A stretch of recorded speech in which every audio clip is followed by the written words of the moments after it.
All right, welcome everyone. I am very appreciative that you're here.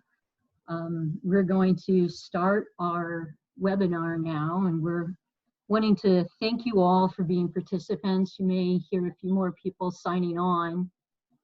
We understand that this is unprecedented times, and we hope you and yours are well. I just want to welcome you to the Solve Climate by 2030 Climate Solutions for Iowa Power Dialogue webinar. Please remember to keep your microphone and your video muted unless you're a presenter.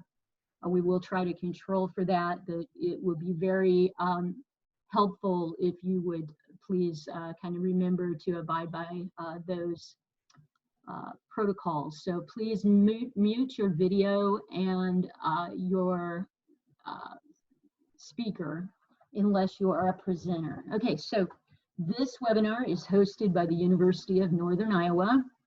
I am Dr. Catherine Zeman, and I am the director of the Recycling Reuse Technology Transfer Center and the advisor for the peer group here at the University of Northern Iowa. I am one of the moderators.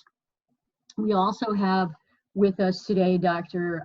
Craig Van Zandt. He is a business administration professor and the David W. Wilson Chair of Business Ethics. During the last hour, our third co-moderator, Dr. Jonathan Chenoweth, a professor of cello and chamber music and interim director for the Center for Excellence in Teaching and Learning, will be directing our dialoguing breakout sessions and bringing you back together to report out on what you think of all the presenters this afternoon, and then your ideas for getting us to climate solutions by the year 2030. I'd also just like to acknowledge real quickly our project sponsors. That would be the national sponsors. That would be Bard College, Cliff Bar, the Institute of Environment at University of Connecticut, UConn, the American Indian Higher Education Consortium, Second Nature, and EarthDay.org, celebrating 50 years of Earth Day this April. So we're going to go through a few more slides, and then I will bring a small video clip on introducing the entire concept and how the concept of climate dialogue and Solve Climate by 2030 was instituted, and that will be Dr. Eben Goodstein speaking in this video clip from Bard College.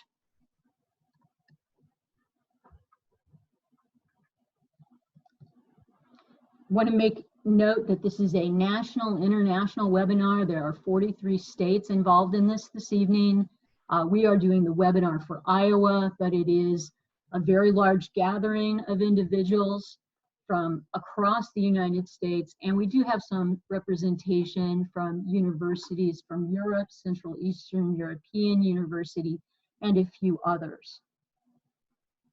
Tonight, just to go over the agenda real quickly, from 4 to 5, we're doing the welcome and the video.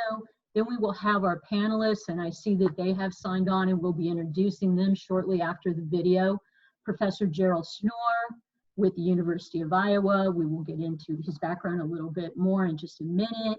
Ms. Carrie Johansson with the Iowa Environmental Council, and we will review her bio also.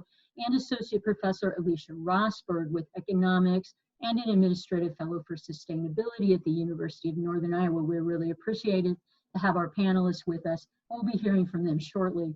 Once you hear from the panelists, who will speak for about 10 minutes, giving you the insight and wealth of experience that they have had in this area solving climate problems. We'll have a question and answer period. I will put up a slide at that time reminding you to put your questions into the chat, and we will get to as many of these questions as we can, but type them into the chat and then direct them to one of the specific panelists if in fact you want a specific panelist to answer that question. Then Dr. Chenoweth, our other moderator, will be on to help you get into your breakout sessions so you can share together in these breakout sessions and then come back together and have someone from your session share the insights that you had. So at this point in time, I'm going to go ahead and open up co-hosting with one of the moderators, Dr. Craig Van Zant. I'm going to find you, Craig, here. I'm going to make you a co-host. Yes, I'm here. Yes. Craig, if you would like to say a few words, you said you would appreciate saying a few words about the David W. Wilson Chair, one of our local co-sponsors here. And then perhaps when you're done, I could allow Dr. Chenoweth to say a little bit about CETL, and then we'll proceed with our video. Okay.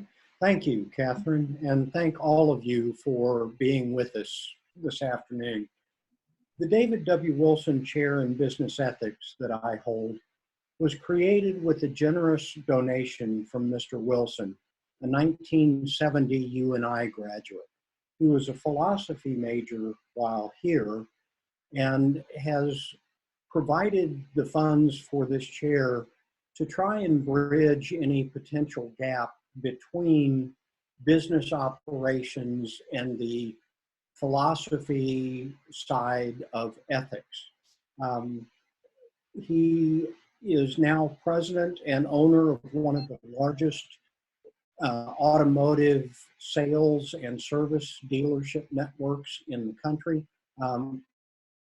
Him very much for his generous donation and support. Catherine?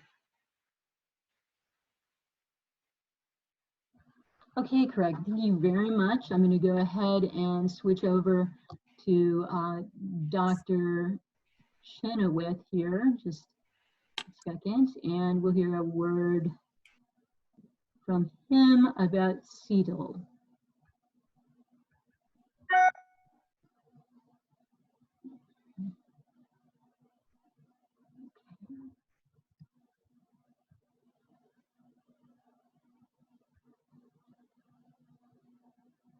Bear with me just a moment. I had him here in the lineup, and here we are.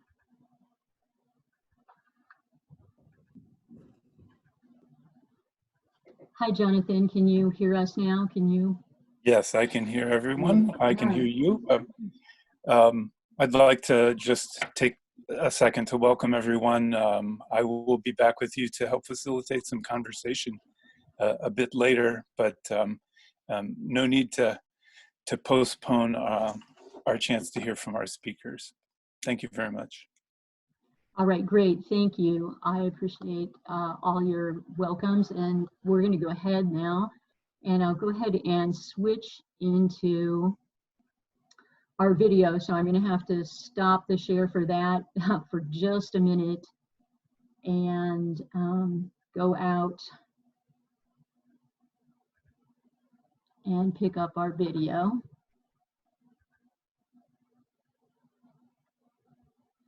And then just make sure I've optimized that video. So if you hang in there with me, everybody.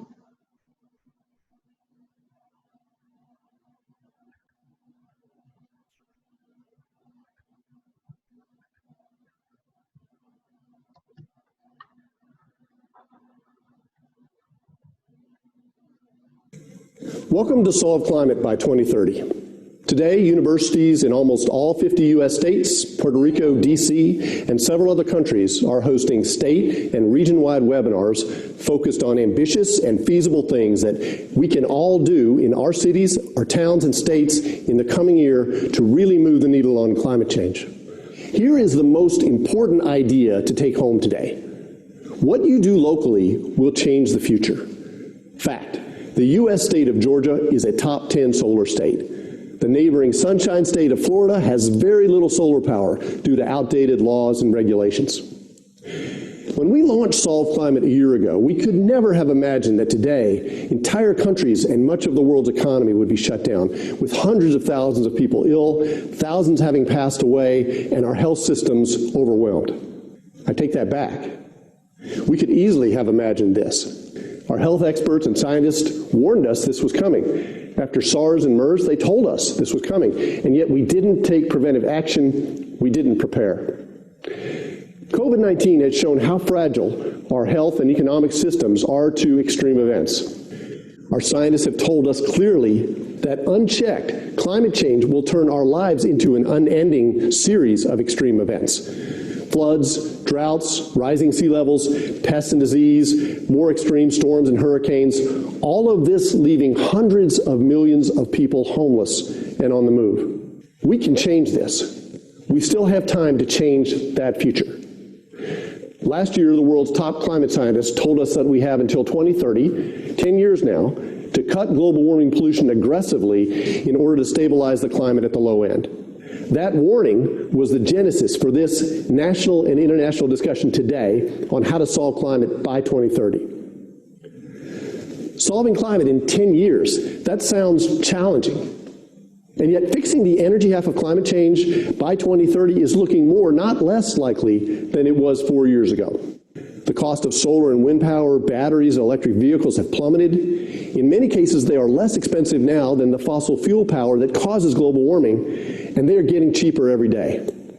Already, utility-scale wind and solar, big solar and wind farms that feed power into the grid, these technologies are crushing fossil fuels in much of the U.S. In Colorado, Idaho, and California, renewable bids are coming in at half the price that the cheapest fossil fuel plants can do. And this is where rooftop solar and battery systems are headed in the near future.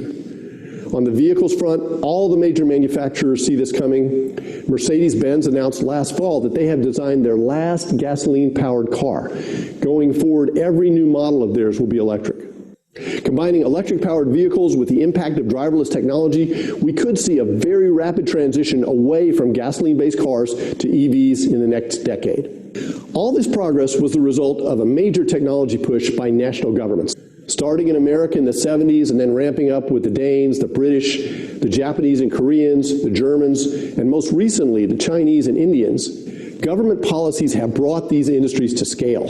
And now the market is taking over, and renewables, battery storage, and electric vehicles are on track to deliver power and transportation at prices unsubsidized that will lead to major disruptions of energy markets in the 2020s.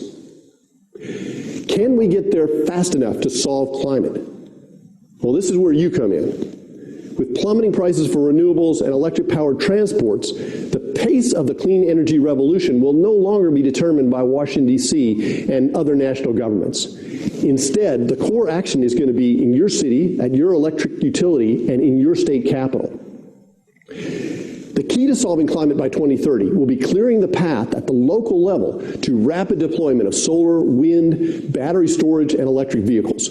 We need to get rid of outmoded laws and regulations that are holding back the transition. Florida needs to take the lesson from Georgia. It's imperative that we have justice in this transition. We have to make sure that the millions of green jobs that are created are jobs for all, and that everyone has access to clean, affordable power and mobility. Today, in Nebraska and New Jersey, in Idaho and Alabama, in Bangladesh and Brazil, we're going to find out what are 3 ambitious but feasible things that we can do right at home to smooth the path for clean energy and to bring energy justice to our communities. Following the webinar, I hope you will join a group or class discussion about what you can do to make these solutions real. Then, what next? Well, this summer, young people in particular have a terrific opportunity to both support climate solutions and gain valuable job skills in a down economy. The most powerful thing you can do to solve climate by 2030 is to join the political campaign of a candidate who best represents your views on climate solutions. In doing that, you'll also learn how to communicate, you'll gain courage, and most importantly, be part of a creative, strong, powerful vision for the future. COVID-19 is giving us a stark lesson about what happens when we ignore warnings from science. Today, we'll see how 10 years can be enough time to drive the climate solutions that we need, and that the future will be what we make it. Thank you for the work you will do to solve climate.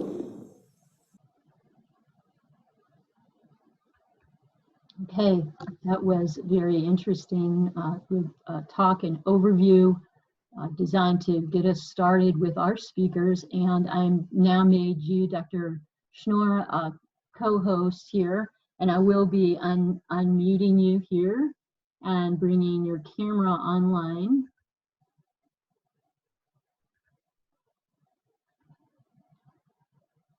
Dr. Schnoor, can you hear me? Yes, I can hear you fine. Excellent. Okay, well, I'm going to go ahead and read your bio. So once I'm done with that, you can go ahead and start your 10-minute discussion. So Professor Jerry Schnoor is the Allen S. Henry Chair in Engineering and co-director of the Center for Global and Regional Environmental Research at the University of Iowa. He's a member of the U.S. National Academy of Engineering. He was elected to that in 1999 for his pioneering work using mathematical models in science policy decisions. The American Society of Mechanical Engineers, ASME, presented to him in 2016 the Dixie Lee Ray Award for his outstanding achievements in environmental protection via improvements in technology, science, and policy. And in 2019, the American Chemical Society bestowed the National Award for Creative Advances in Environmental Science. Dr. Schnoor has published over 200 research articles in peer-reviewed publications and authored, edited, and co-edited 7 books. His research interests are in water, sustainability, climate change, and phytoremediation. Welcome, Dr. Schnoor. We're glad to have you with us. Please go ahead. Thanks, Catherine. I thought that was a very interesting video that we had to kick off the webinar. And indeed, we are in an emergency right now with the COVID-19. And there are some lessons, perhaps, for another emergency. And that other emergency, of course, is climate change. And I appreciate trying to focus it on climate solutions. So often I end up giving the talk about the climate science, and I'd like to get beyond that to where we actually make solutions, and that's what we're trying to do today. To do that, we need to win the hearts and the minds of people in Iowa and the nation and the world in order to solve climate change. We need a plan, as was said at the outset in our video from Dr. Eban at Bard College. And we need preparedness. And those were shortfall already for the COVID-19 pandemic that we're facing. And our plans, there are plans available which we have not elected to follow. It includes, among many, the Green New Deal, focusing on 100% clean energy by 2030, the date that we're talking about for this webinar. Of course, it includes the actions of Citizen Climate Lobby and House File 763 by Congressman Deutsch last year for Capitol Hill for a dividend beginning with $15 a ton on carbon. We need to get the prices right, as was noted in our video. A lot of good things are happening, especially with solar power, wind power, electric vehicles, but they're not happening fast enough. In fact, still about 10 or 11% of our energy in the United States coming from all renewables, even including hydropower and so forth. So while good things are happening and jobs are being created and there's prosperity in those sectors, wind and solar, it's not happening fast enough. It will not happen fast enough to solve 2030. We need to win hearts and minds. There's other plans out there. There's plans from the Solutions Project from Stanford University focusing on 100% renewables by 2050. There's some of you may know about Lester Brown's Plan B 4.0, and not only focusing on wind, solar, geothermal, and conservation efficiency, but also to decrease payroll taxes. That's a tax on our labor, and change it over to increasing carbon taxes. Why do we subsidize roads and oil, for example? Why not change those subsidies into bike trails and freight rail and light rail and mass transit? In my own classes, I have about 7 things that I try to push for solutions to climate change. Some of them are local, but mostly they're global because of the global problem.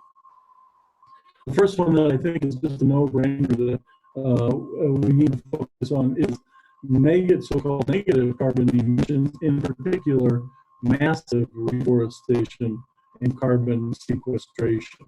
For Iowa, that means regenerative agriculture to focus on putting carbon back into the soil instead of all the carbon, roughly half, that we've lost since settlement in the mid-1800s. Also, as the forest, massive reforestation, I'm talking about 100 million acres a year. Remember, Iowa is only 36 million acres, so let's say maybe 3 Iowas a year globally need to be reforested, and many of those are on marginal lands that were once forested.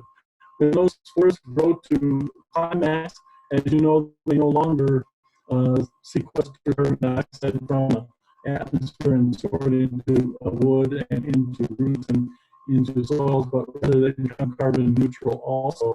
So they need to be harvested. What do we do with them then? Well, obviously harvest, replant that area, and turn it into biochar.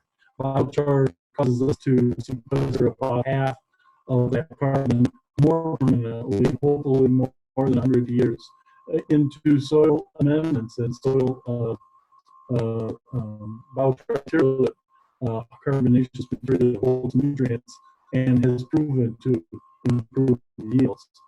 That's number one. Number 2 is to electrify everything.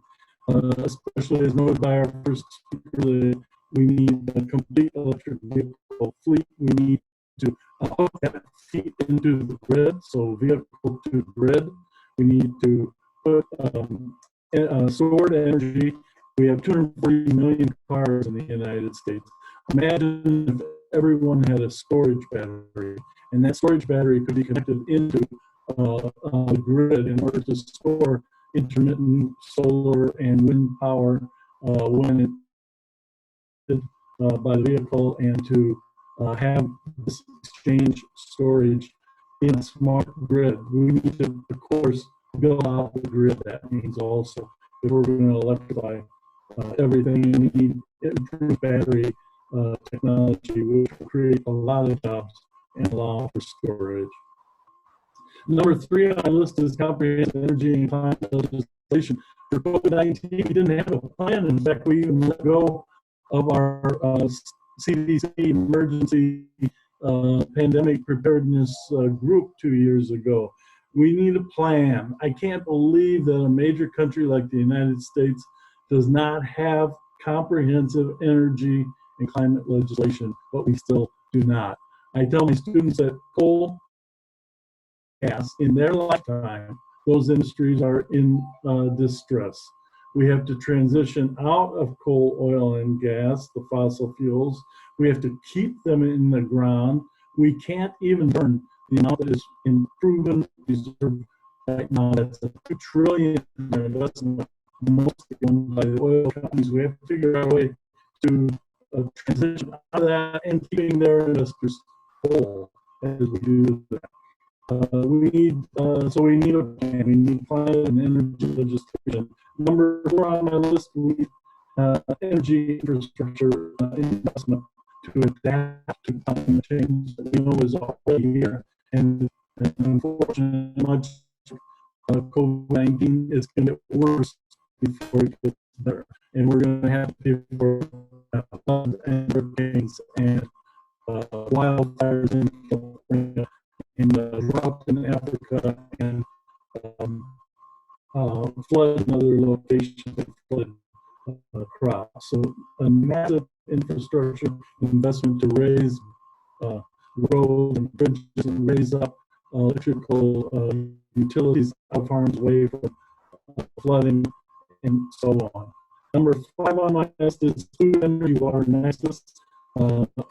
We shouldn't have competition among us. For example, we shouldn't be making our biofuels energy, which makes a lot of sense, especially for aviation fuel, but that shouldn't compete with food crops.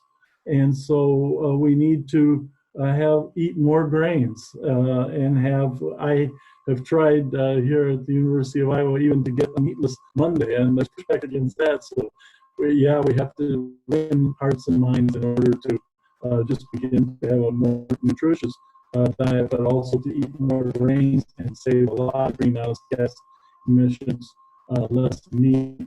We need to improve our soils, mentioned earlier, put more carbon back into the soils. We need to reuse our water. Even here in Iowa, we're depleting our aquifers, like the Cambrian Ordovician aquifer. We need to treat the water highly and put it back down into those aquifers. Nationwide and worldwide, if we can't reuse the water, especially the water, treat it to a high quality, put it back in the ground or take it out later, we need to actually consider desalination. Like San Diego has just put on a $1 billion desalination tank for the food, water, energy nexus. 6th on our list is fee and dividend. We mentioned it earlier. There's already a bill that doesn't seem to be going anywhere at the moment. Citizen Climate Lobby is doing a good job of pushing it in an instance at $15 a ton and increasing $10 per year, and to be adjusted as we go along. Now, like discourage coal, oil, and natural gas, raise the prices up, and the economies of scale will cause solar and wind to become even cheaper as we apportion the dividend. Of course, if you don't use very much, have very many emissions now, you'll profit from this because the dividend is to be returned to each and every American on an equal basis. If you use a lot of energy and emit a lot of greenhouse gases, incentive. 7th and last on our list is changing hearts and opening minds. That's perhaps the most important and probably the most, but we can do it.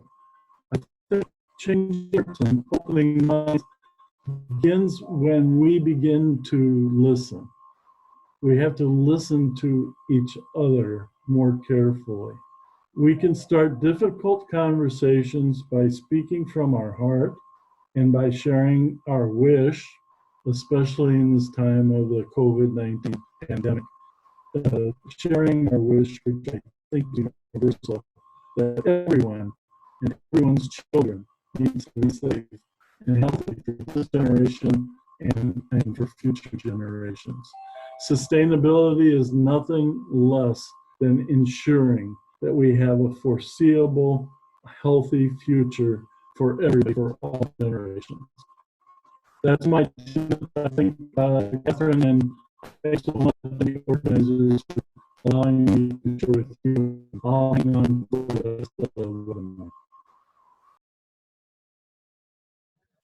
All right, thank you very much, Dr. Schnorr. So I am going to hang on there because we're going to have our other speakers, and then we will perhaps be coming back and forth between all of the speakers when we take the questions. And I just want to remind everyone that when we get to the question and answer period, you will have to use your chat function.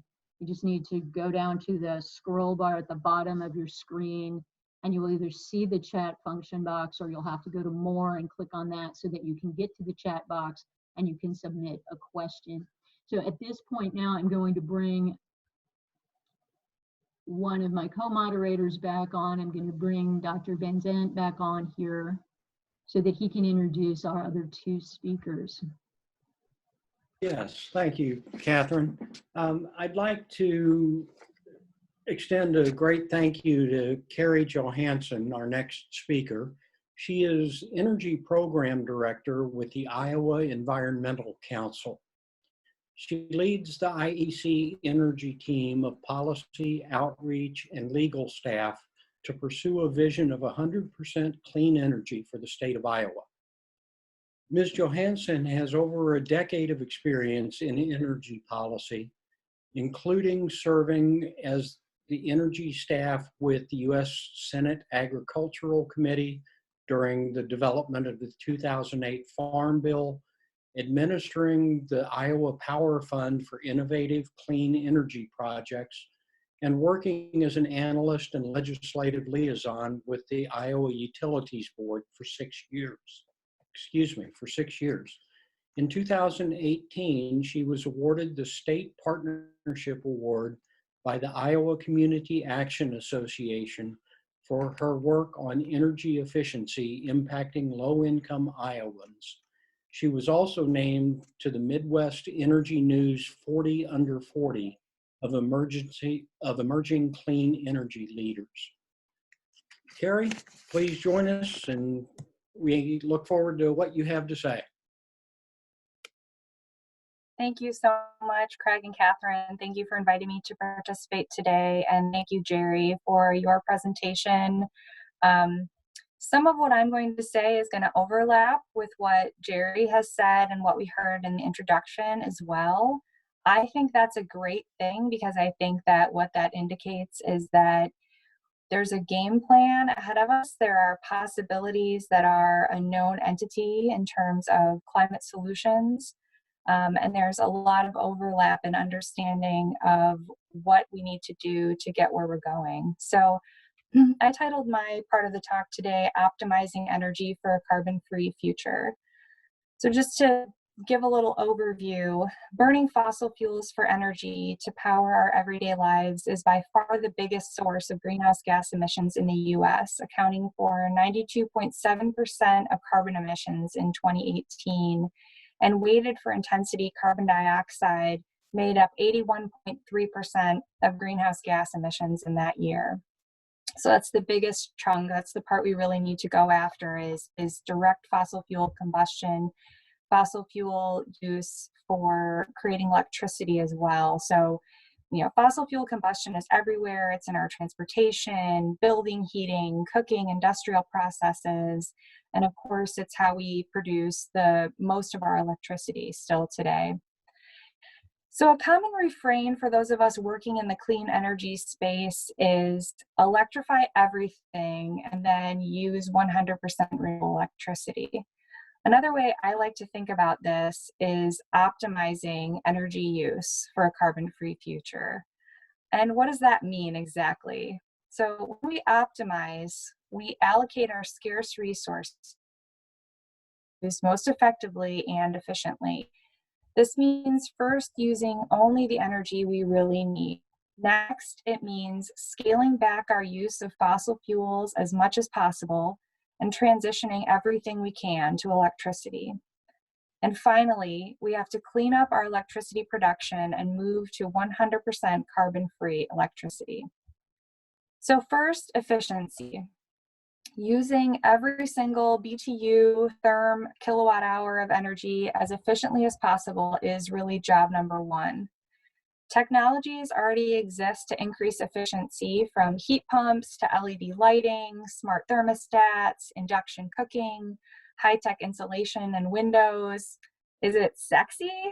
Maybe not, but absolutely. And these have the double benefit of saving people money on their energy bills over time, which is a win-win for customers in mitigating emissions and seeing economic and quality of life benefits. Next step, after we're as efficient as possible, we need to electrify as much as we can. So in the short term, the prospect of electrifying everything in the next 10 years is pretty daunting.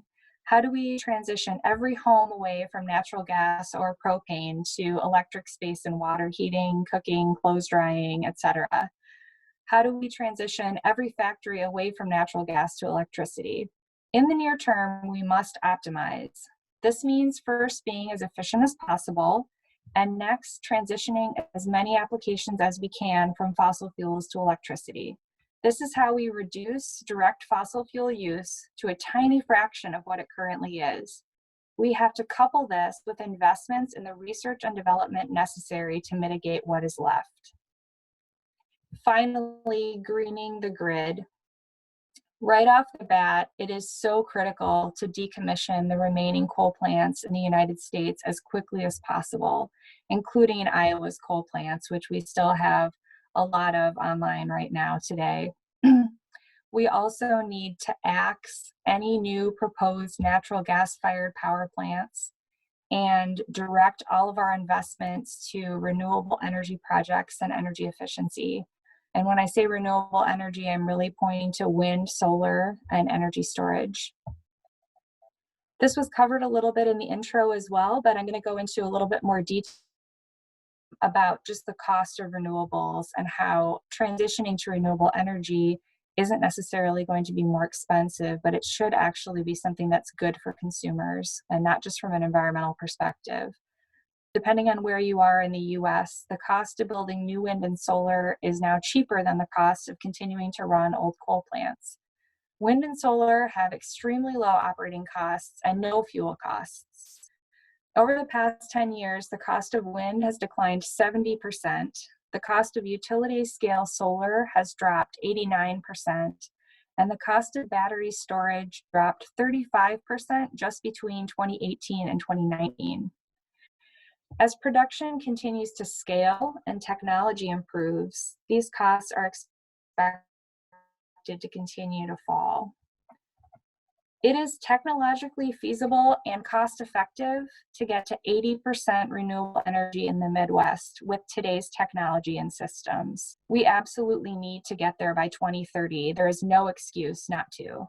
And if we set aggressive goals beyond that for 2035 and 2040, we will be pushed toward developing the technologies needed to get us all the way to 100% renewable electricity in a way that doesn't break the bank for consumers. These barriers and innovations and things that we need to work on to get us all the rest of the way there include a huge range of things that people in all walks of life can be a part of undertaking. So just to include some examples, better software to deploy renewables, a stronger backbone of transmission lines to carry the electricity from where it's produced, usually in rural areas, to where it's consumed more in urban areas. Large-scale battery or other storage to deal with lulls in wind and solar. Better policies and systems for integrating customer-owned renewable energy and storage onto the grid. better markets for valuing clean energy and energy efficiency, and even new ways to regulate utilities to allow them to make money while selling less and cheaper energy. Finally, just to cover a little bit about the transition of our transportation sector. Nationally, transportation is the largest source of greenhouse gas emissions. In Iowa, it's actually agriculture is the largest source of greenhouse gas emissions. But when we're thinking about the energy system, transportation is a huge chunk of our energy use. Electrifying big chunks of the transportation sector with EVs is important, but we also must expand access to mass transit, build more walkable and bikeable communities, and provide micro transportation options like bike sharing, scooters, etc. We also need to consider alternatives to long-range transportation, like increasing high-speed passenger rail as an alternative to flying and electrifying national shipping. Even with some barriers remaining, the transition away from fossil fuels is gaining ground, and we know what the pieces look like.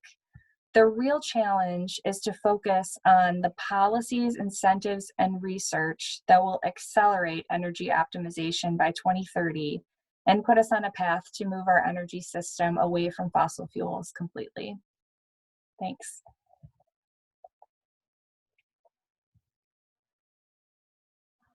Okay, great. Craig, would you like to, thank you so much, very much, Ms. Johansson. We appreciate your comments, and if you'll hang out here on the line, we'll be back perhaps with some questions for you. I can see some questions coming in now. Craig, would you like to go ahead and introduce the next speaker? Yes, our final speaker is Alicia Rosberg, who is an associate professor of economics and the Provost's Fellow for Sustainability at the University of Northern Iowa. Alicia's research crosses over between agricultural economics, energy economics, and labor economics.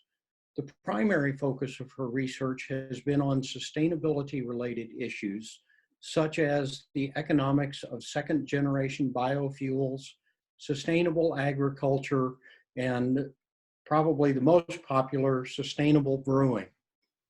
Her research has been published in a variety of academic journals.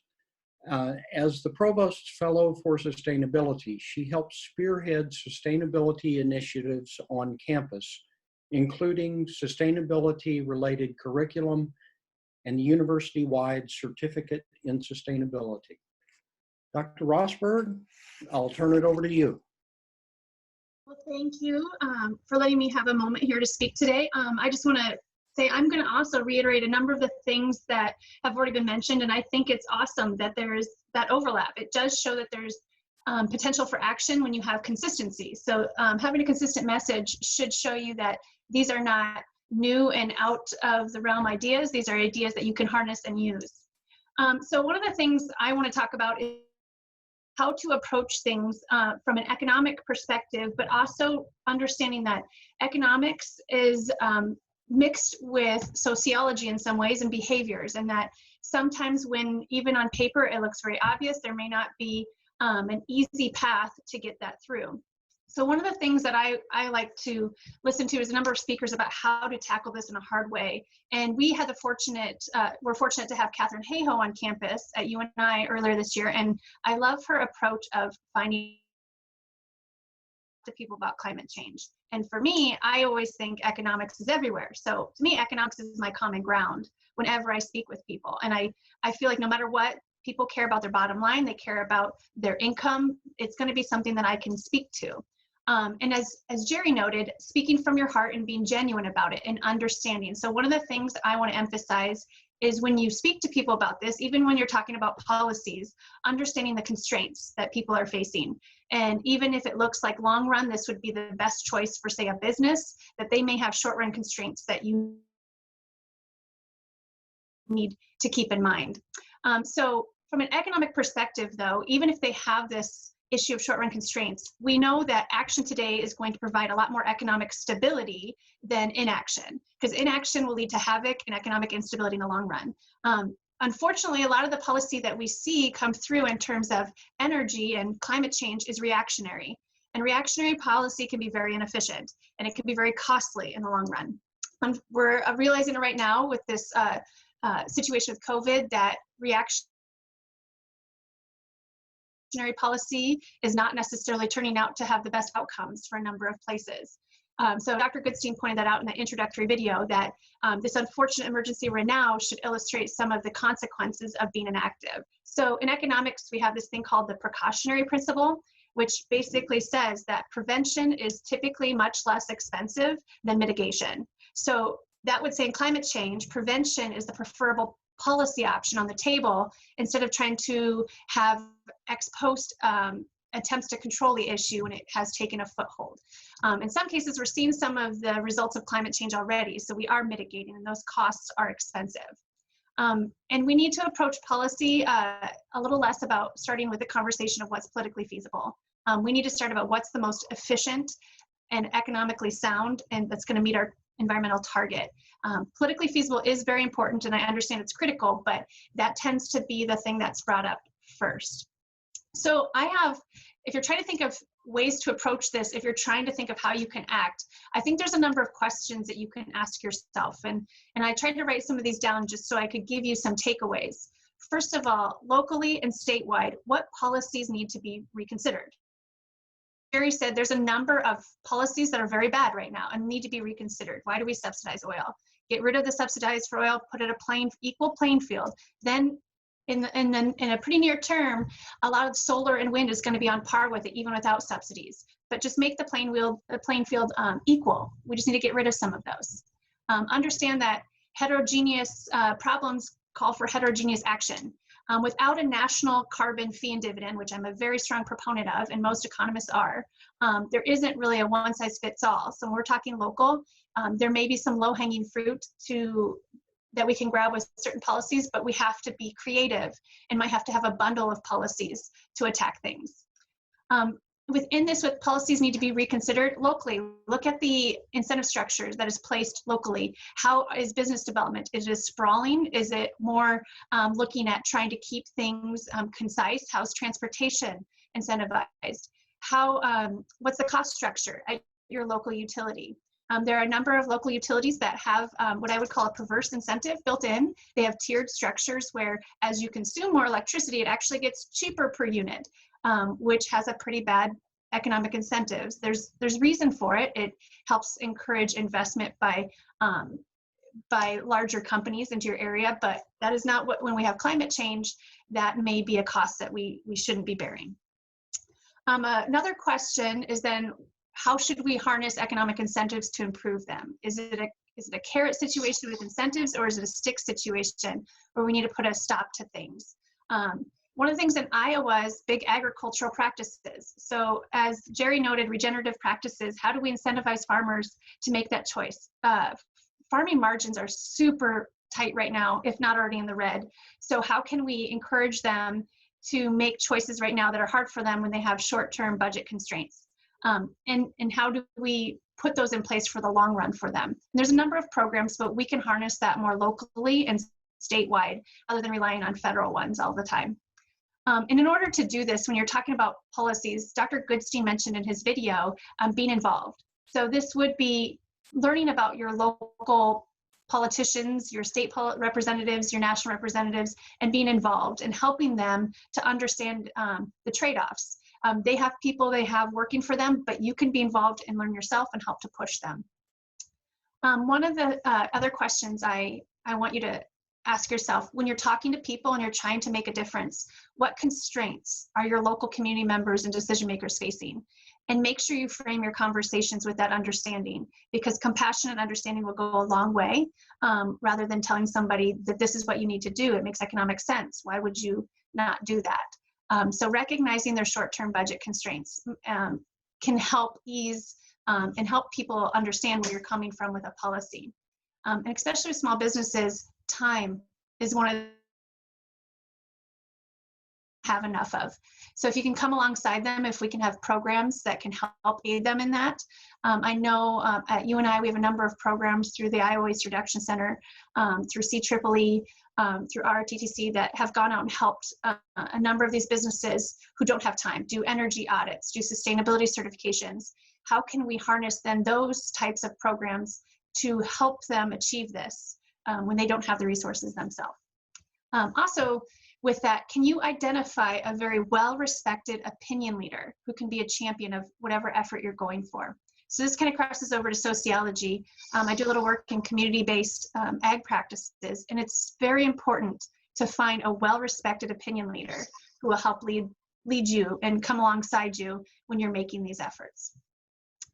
So at the end of the day, there's a lot of economic reasons why climate change needs action now. It needed action 10 years ago, but why it needs action now. And until we have a national carbon tax or carbon fee and dividend, we need to make action at the local level. It's the way that we're going to make change before 2030. But there's a lot of ways that we can do it. So I have that positive aspect of this. I like how this is called solutions, because I don't feel like we are sitting here waiting for the nation to move. We can do things in our own community. Thank you. Great. Thank you very much, Dr. Rosberg. Appreciate your presentation and your time today. All of the co-presenters, please hold on the line here, and we have questions that are coming through. So we can go ahead with the questions. I can see some of them are coming in now, and some are being directed specifically to individuals. So I see a question for Ms. Johansson. What are some examples of things we cannot electrify for all? That's for Ms. Johansson. Can you respond to that? Did you hear?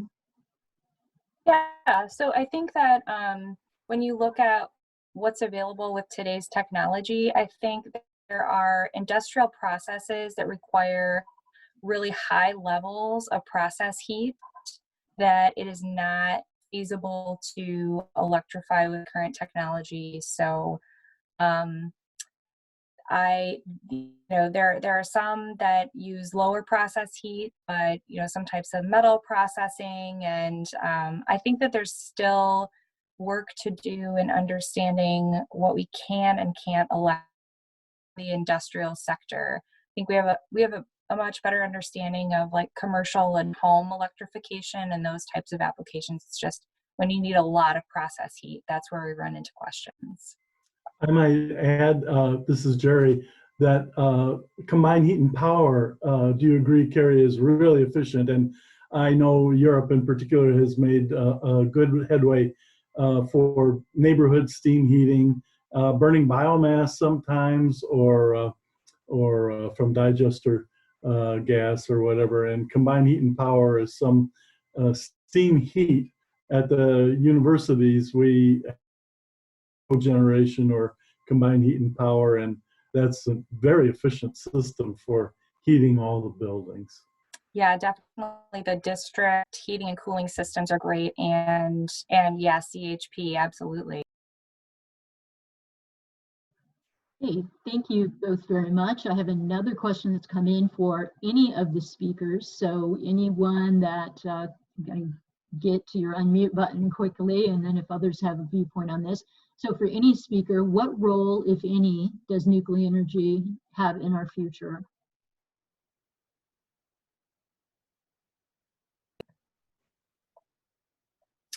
I'm happy to speak to that a bit. I think that it is important in this period of transition that our nuclear plants remain operating, that are currently operating.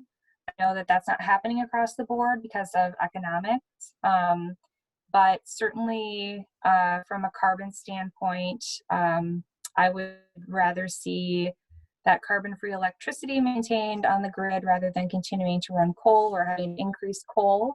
The issue with nuclear is the expense, basically.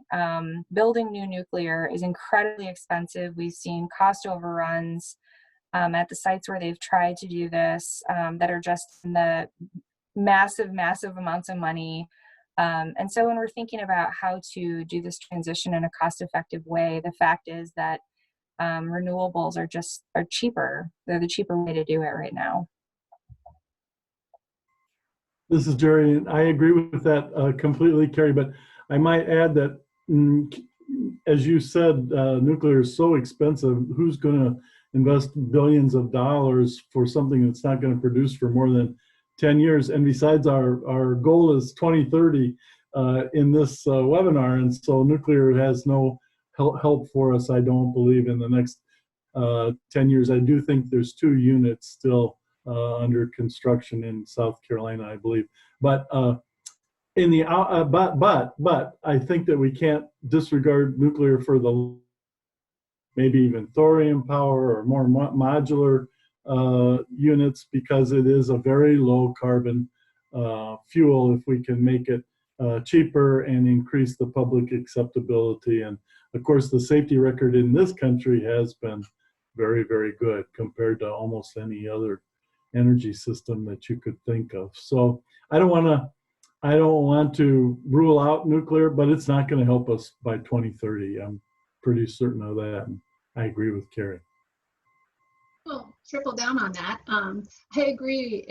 I don't think we should shut down the ones in Iowa right now. As Carrie said, keep those ready to go. We have those, but building new investment in Iowa when wind is so cheap, it's just doesn't make economic sense. There may be areas around the country where they have current capital investments because it may make a little bit more economic sense there right now, but by 2030 in Iowa, it shouldn't be the option of new addition in Iowa.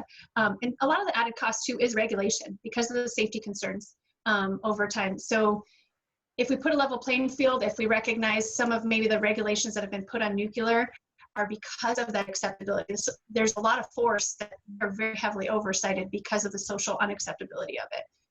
And so I don't see it in Iowa expanding, but I do think we need to keep them as an option when we have a very volatile market. It could be an asset. Hey, thank you. I think we have time for a few more questions here. I just want to make note for the people taking the questions, you can open your chat group and see if it's been directed towards everyone. You can see the questions. I'm reading them because we are recording this session. So we have a question now in general for people with regard to renewable energy storage. Are the costs now low enough, and is the technology far enough advanced to eliminate the need for fossil fuels during periods of intermittency?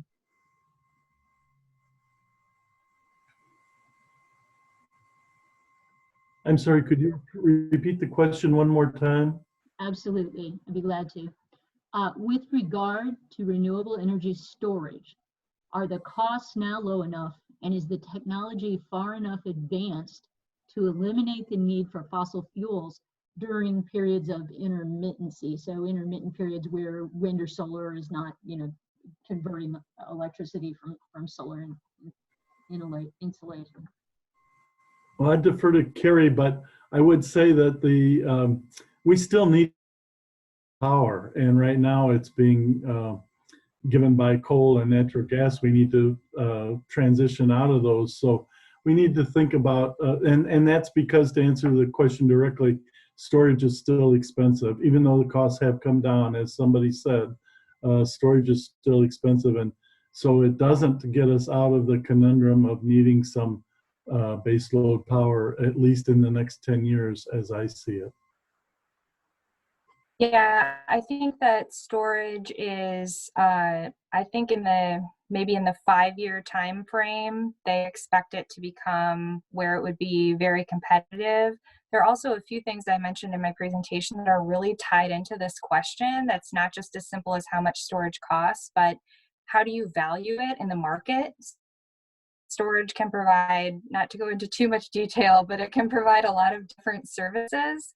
And so if it's being compensated for all the services it's providing, then the compensation you can get back changes the economics of whether it makes sense.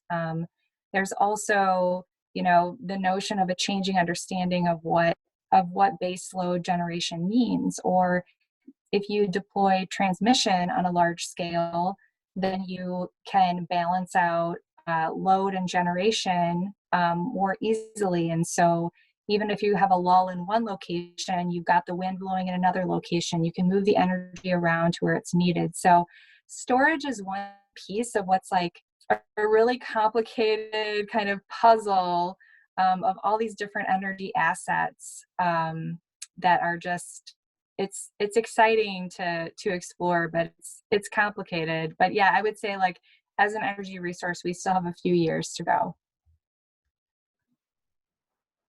Great, thank you. One additional question here, I think we have time for. This is for Dr. Rosberg. HASTE, and that's an acronym for Property Assessed Clean Energy. Loans are being used in other states to finance the high upfront costs inherent with renewable energy. Why hasn't Iowa adopted these PACE programs? And I'm going to probably defer to see if Carrie has any expertise. She's got more hands-on list. Maybe Jerry as well. I can't answer that question of why they haven't been passed forward. I do know that there are some potentially unintended consequences of those types of policies. And that's, as an economist, I like to think of a policy might look great on the surface, but you have to think about how the consequences that might happen down the road. And one of the things with those are resaleability, what happens, how do those loans get allocated, and the repayment probability of those. So I know there's been some implementation problems in states that have tried to, that are doing this and are considering them. That said, we are kind of a late mover on this. There are several states who are doing this. In general, I think that this would be a positive move, even with the unintended consequences, to provide a program, but it obviously would have to be some thought to the scope of such a program. And so I'm going to defer to Carrie and Jerry to see if they have any on your question of why haven't we?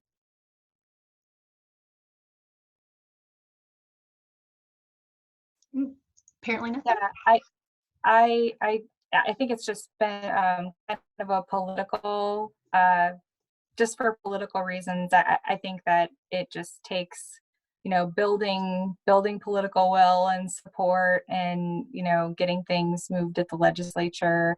I think that there are, in the past, the bankers had some questions about mortgages and how it affects loans and things like that. And so really being able to speak to all of those technical issues and show that there's a strong demand from local governments for this kind of program, I think that's what it would take to really move it forward.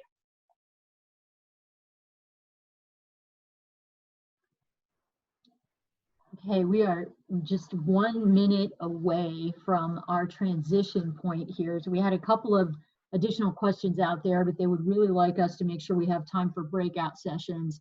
And I don't want to lose too many more people. So I'm going to go ahead and take this minute to turn the program over to our other moderator, Dr. Jonathan Chenoweth, who's going to do the host section, and thank all of our presenters very much. We hope that you can stick around, and we really appreciated your expertise, your insights, and your great responses to the questions that we could get to.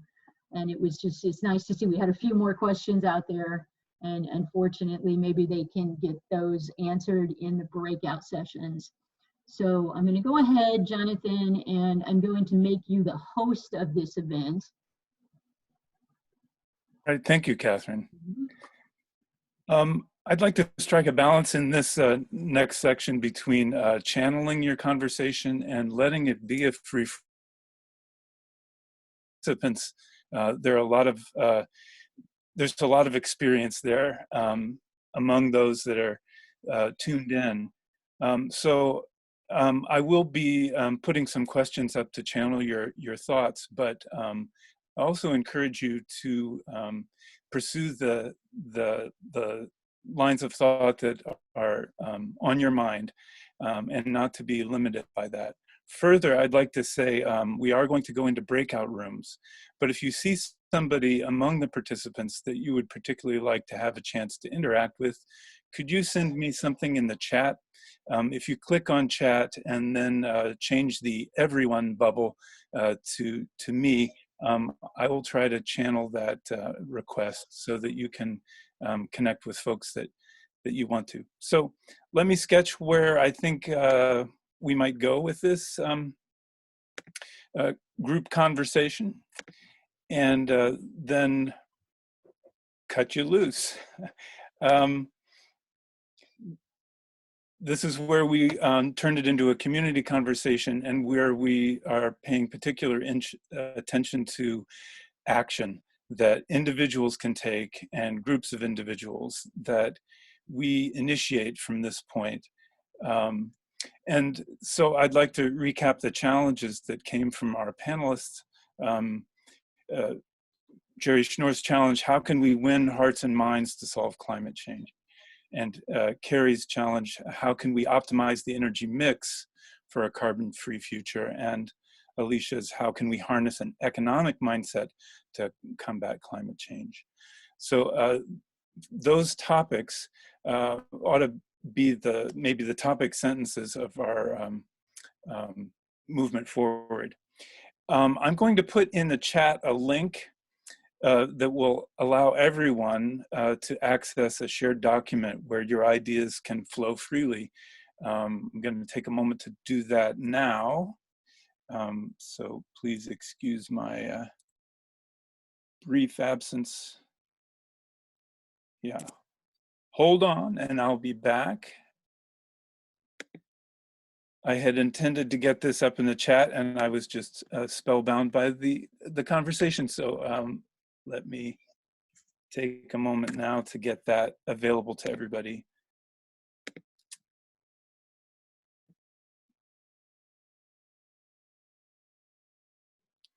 So you should find some links now. They're actually the same link. I think the short link is the way to go. But you can access there a document in which you're able to type as individuals and make your contributions. You are all deputized as scribes. We're not going to assign that role to specific individuals from your groups. So momentarily, we're going to go into breakout groups of about 6 participants. I'd like you to spend 10 minutes discussing questions 1 and 2 that are coming up. As your conversations are going on in your group, feel free to make your own contributions, not just those that are part of a consensus from the group. So questions 1 and 2 are building on the themes of our presenters. Which of the approaches that you've just heard about seems most important or most promising in solving climate change, and why? And do you see what do you see as your personal role, if any, in helping to advance these solutions? Take a moment to think, to type, and shortly you will be dumped into breakout groups of about 6 individuals each.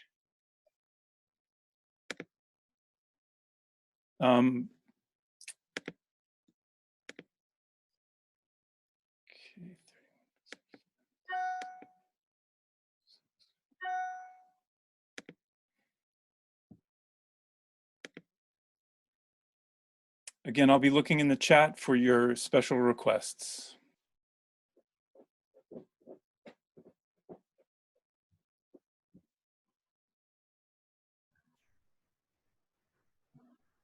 Hello?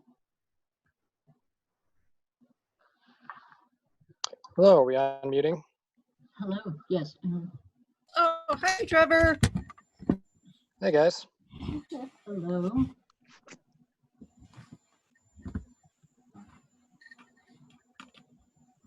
All right, so I hear 2 other people. It looks like there's 4 here. Yes. Yeah, looks like you're right. I was going to try to get to the document to see if I can enter something into it.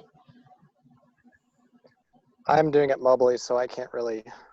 Can't get in there.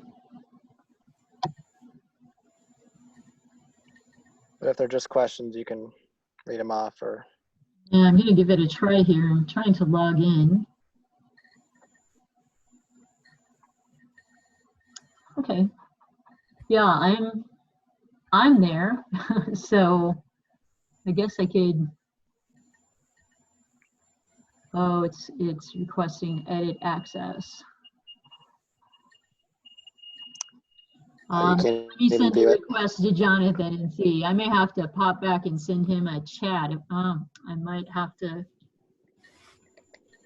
Sure, whatever you need to do.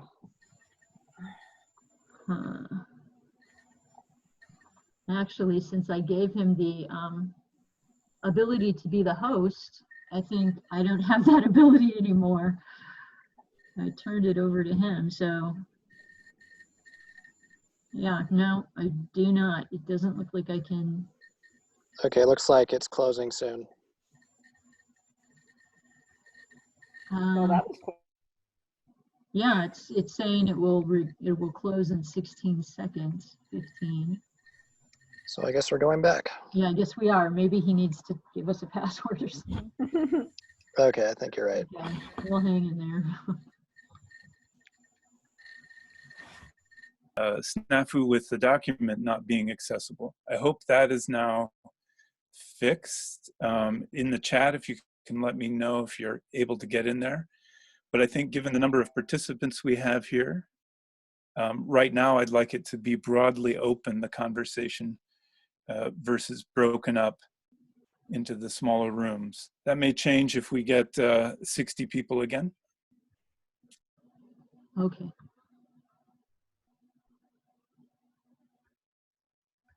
So we're going to discuss things together in the one group, is that?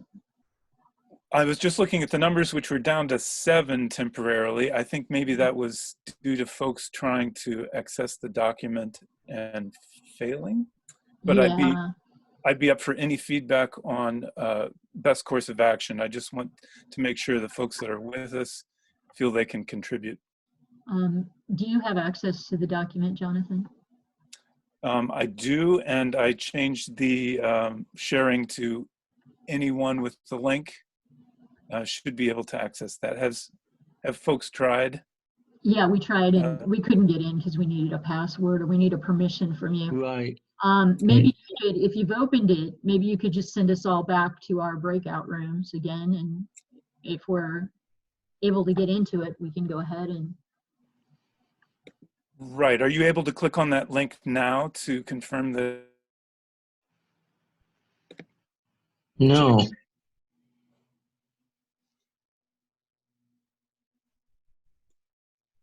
If you refresh it, it should work now. It worked for me as well, in that way. It is working now? Yes. Okay. Not for me. Okay, let me try I refreshing. don't know what's going on here. I don't get this. I don't know what the hell is going on. I'm going to ask you to try one more time to click that link that's in the chat. I believe it should be available now. I don't know what's going on. Terry, are you able to find the link in the chat? No, I am not. Okay, if you go down to the bottom. I've lost all of you somehow. If you go down to the bottom menu. I don't see it. Oh, I see. Take your mouse down to the bottom of your Zoom screen. And does it open up? I'm not on the Zoom anymore. I don't see any of you guys now. You are in the on. meeting. You are in the meeting. I don't know what's going on. Okay, I'll try to get back to you. Okay, folks, then am I hearing that the document has been accessible to a number of people? If so, I'll put you back in rooms.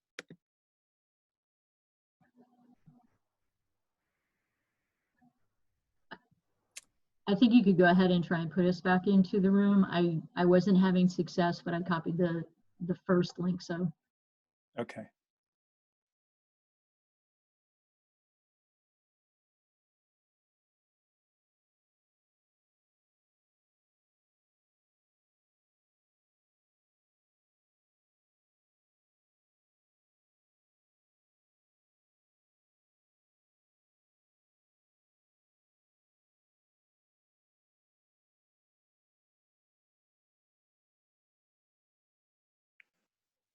All right, you guys there? I'm here. Looks like we just lost one person.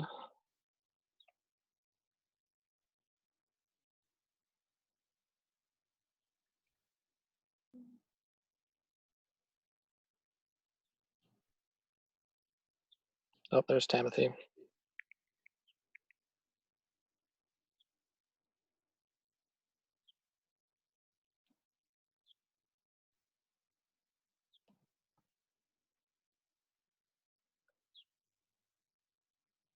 Okay. Can you hear me now? Yep. Just waiting on Catherine. Okay. Hi there. I was trying to get access to the document. I don't have access. I was wondering if either Trevor or Timothy can try.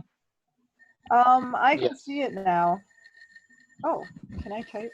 Yeah, I was expecting it to be a hyperlink, but I had to copy and paste. I had to copy and paste it. Right, me too. I can get to it, but I can't type anything on it. Same. Yeah, You can see it, but you can't type on it, right? yeah. Yeah, it's just Yeah, like it a has, preview. the request edit access is still, It's still coming up. yeah. Well, I'll tell you what I can do. I can open a blank Word document here, and I will go ahead and type, if someone will read off the questions, and I can type up the things we talk about. Oh, okay. That'll work. Okay, what's the first one? Which of Go the ahead. approaches that you just heard about seem to be most important or most promising in solving climate change, and why? I can start again. Yeah, go ahead, Tim. Okay.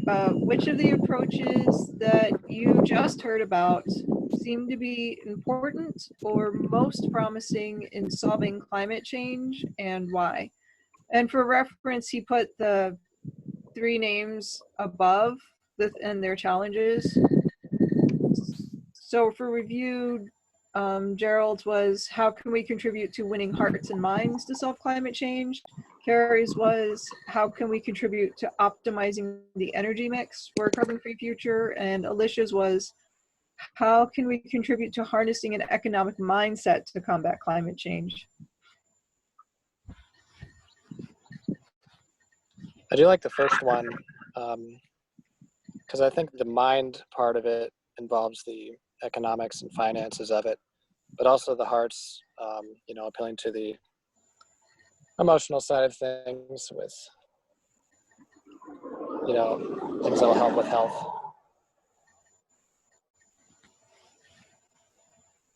Hey, if you get a thing that says refresh to change your permissions, it's going to lock you out. So don't hit that if you have it.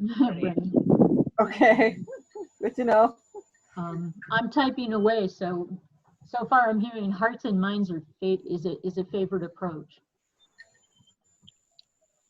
Although I had a hard time hearing his first talk. Yeah, I had a hard time. Yeah.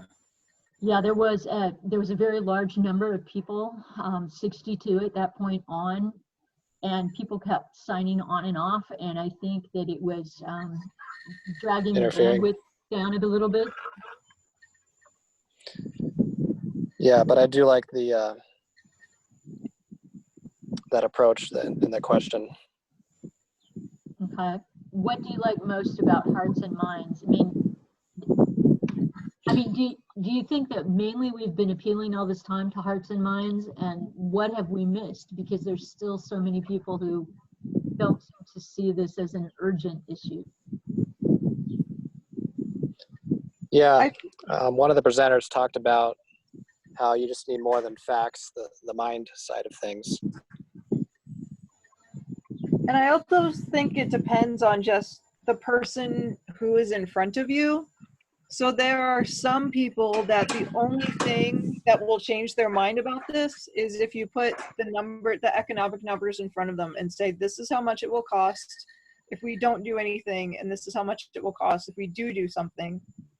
And then, or the economics of, this is how much renewables are going to cost you compared to how much it's going to cost to stay on oil and gas. And then the other thing is just trying to combat misinformation coming from oil and gas industries as far as where those numbers. So I think that gets confusing.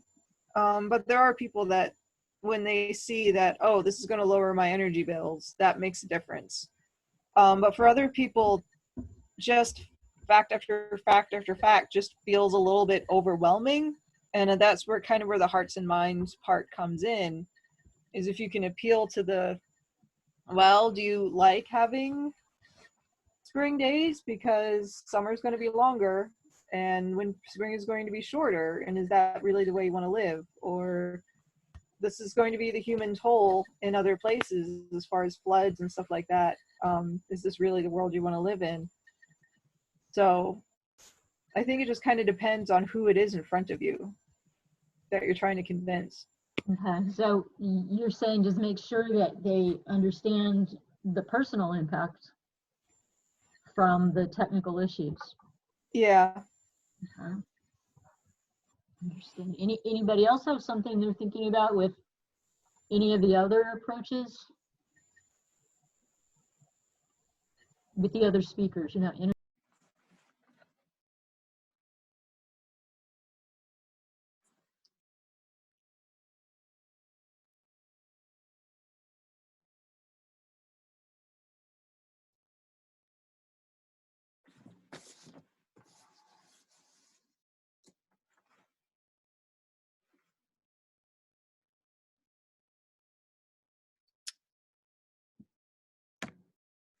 Okay, my apologies to all for the snafus with the doc. I hope that it's now available to all for editing. I hope you had good conversations despite my best efforts. But I wonder if we could now turn to open forum for the meeting of the whole here and share out some of the most promising things that came up in your small groups. Just anyone can unmute and comment at this point.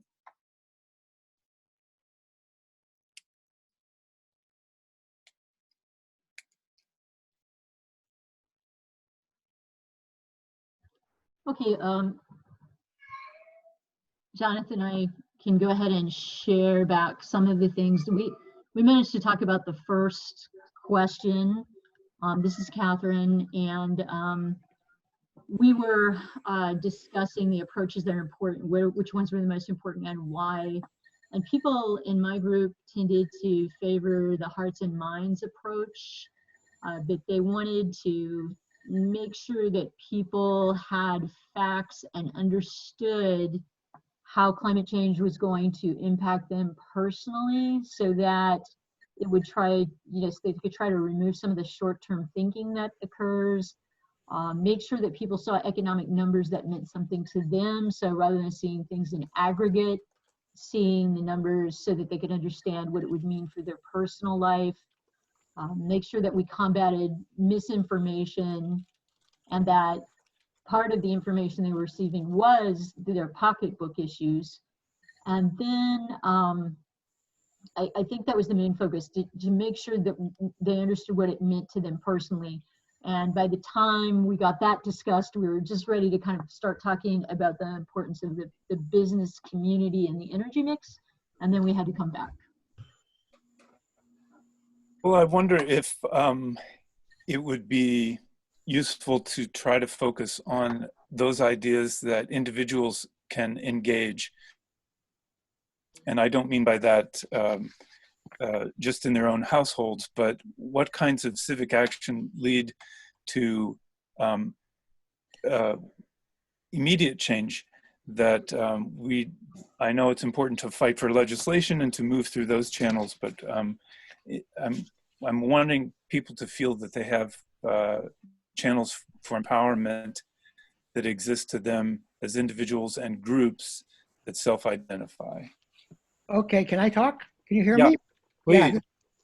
Yeah, this is Bill from, I'm in Philadelphia. Hey, And- Bill. Hi, Jonathan. Hi, Kathy. I'm an active member of Citizens Climate Lobby in Philadelphia. I've been to Washington twice, lobbying offices of Congress. It's been a wonderful, wonderful experience. I can tell you there's a lot of support, bipartisan support, for the Energy Innovation and Carbon Dividend Act, where you put a feet. Jerry talked about it, and Alicia, and I think Johansson.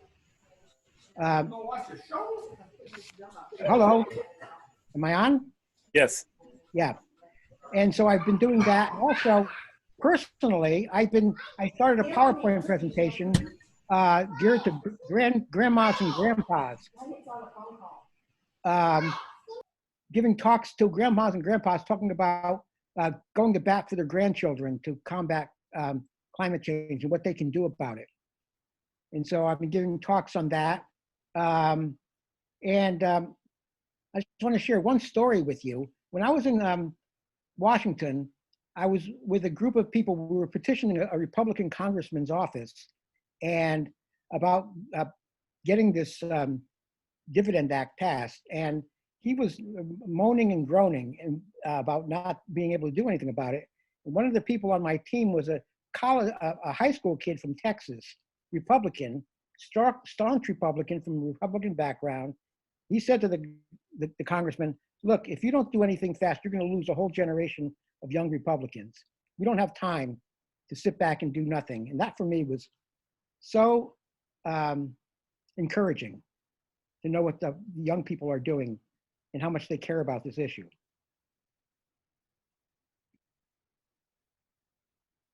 That's it. Hello? Hello? Thanks for your feedback, Bill. I'm looking to see if Jonathan is still on, and it looks like he is.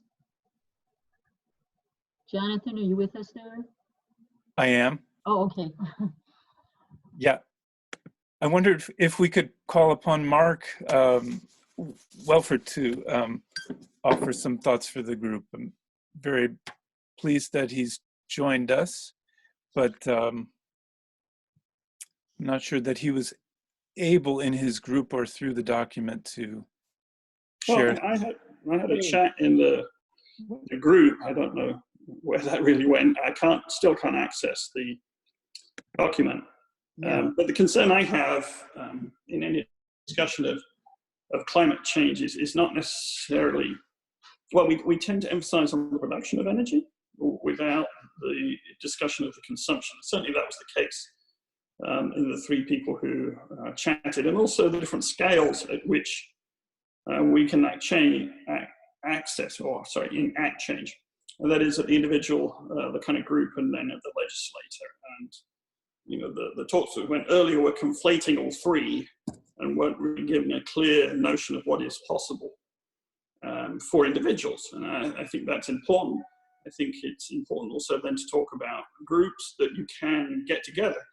But if you're going to talk about the legislature, which only meet really in this country, or you have a conversation with your legislator about 2 to every 4 years, you know, that's something that, you know, it annoys me that we tend to push a lot of our demands into an environment where we have very few opportunities to discuss with them.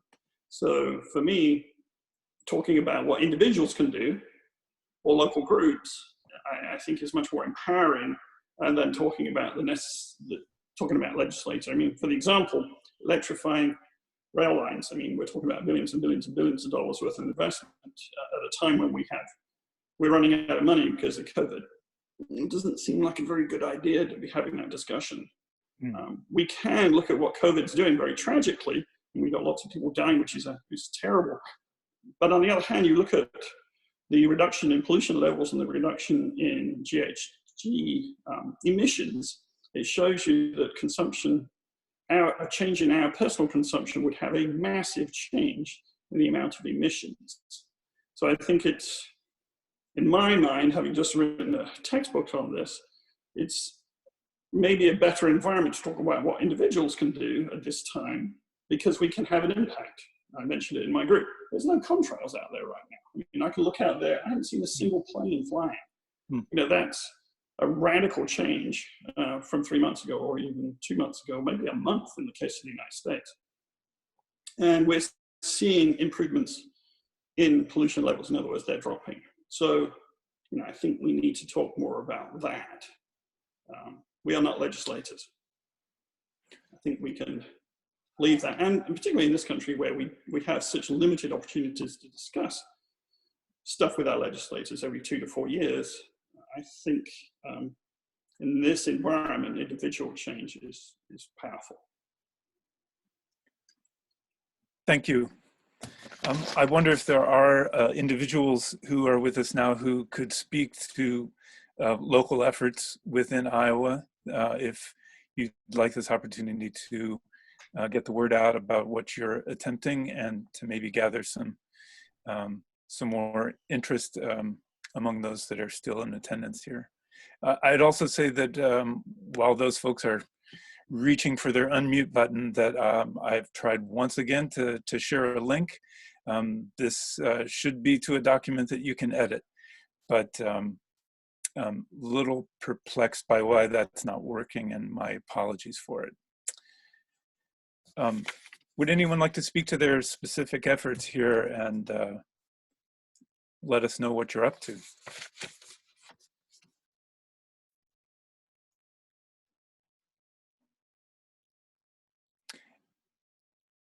And lacking that, I could send you again to the breakout rooms if there are individuals that would like to,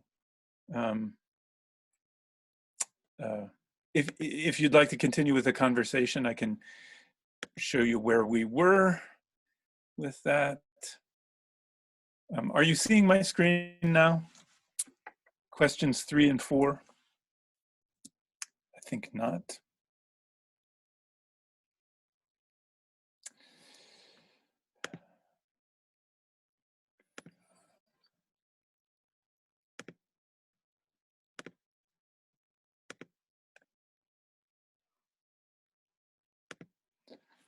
So if you'd like to take a shot at questions 3 and 4, which are both a chance to address additional initiatives, and also to think about what the impact is on issues of fairness and justice when we are talking about climate. So folks that would like to go out to breakout rooms, I will enable those now. And I think we can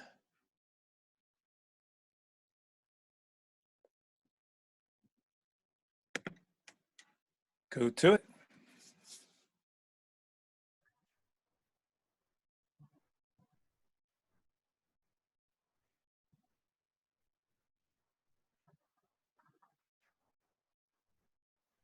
Hello.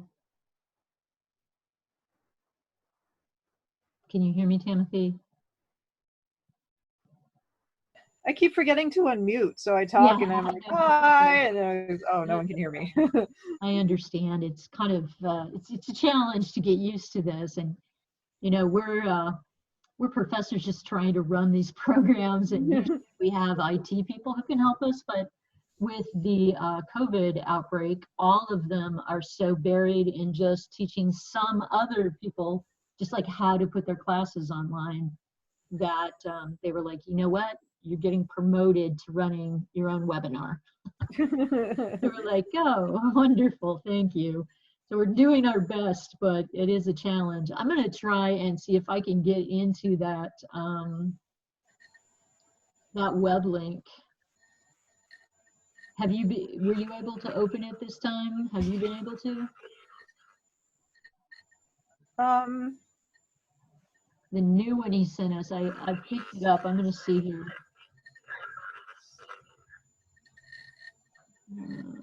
It's making me sign in. Let me see.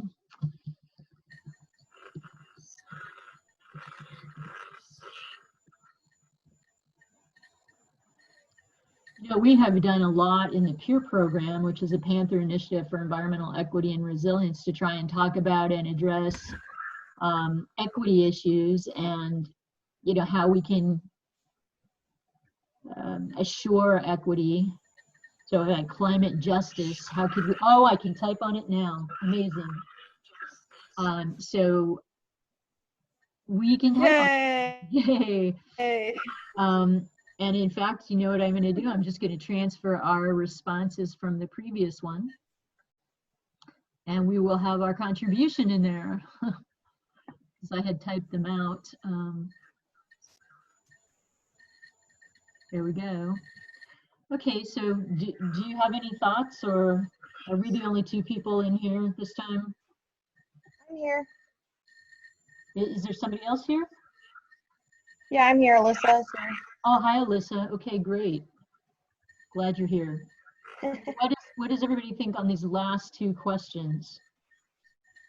I can't see them, so if you could read them, but. Okay, sure. Like, It's the two that he put up there, but I'll read them off here. Let me just enlarge this a little bit, and then we're good to go. Okay. So it was question 3 and 4, right? What other approaches do you think are critical in advancing the debate and to making rapid substantive progress? So outside of the 3 things that, you know, our speakers presented, like hearts and minds, getting the right energy mix, and then mobilizing the business community, are there other approaches that you two think are critical to advancing this debate and making rapid change? I think the last guy who was talking about energy efficiency and just lowering our consumption was making a good point. In my personal fields, I feel like I hear about it more than other people. Some other people have been saying it's just not being talked about at all. But kind of where I've been, it is discussed, but we haven't really tapped into it at all. The other thing is, you know, we keep talking about wind and solar, but we haven't talked about geothermal exchange. Mm-hmm. And every time we have some sort of development, like we put up lots of buildings, that's a wasted opportunity where we could have done geothermal exchange underneath all of those buildings or underneath all of those parking lots, and we're just not doing it. And I know it's an expensive upfront cost, but it has so much savings over the lifetime of the building that it's worth the upfront cost. And that's probably maybe something we should be subsidizing more just to get people willing to do that. Mm-hmm. Yeah, what is the average lifespan on that geothermal? It's several decades, right? I mean, it's got a pretty long life. At least 20 years before you have to look at replacing the pipes. Mm-hmm. And that kind of depends on how geologically active your local area is. And Iowa is not. So geothermal might not work as well in California, and it might not work as well where the injection wells from the fracking water have been, because that's starting to cause so many of those small earthquakes. But when you have geologically stable area, it's just a thing we should be doing, but it's barely on the radar.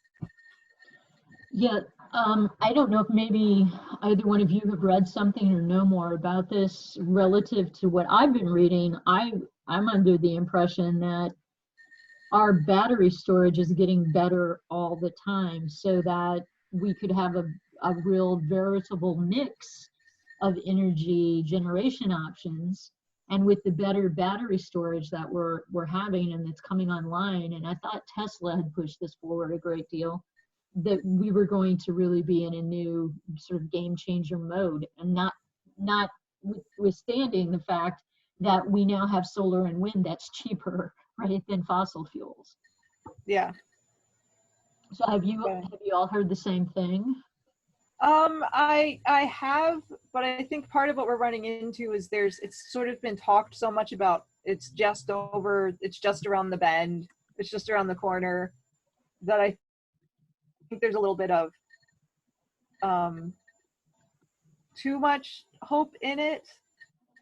And then there's also the concern about how many resources it takes, that we're going to have to shift our mining operations to getting the resources for these batteries. So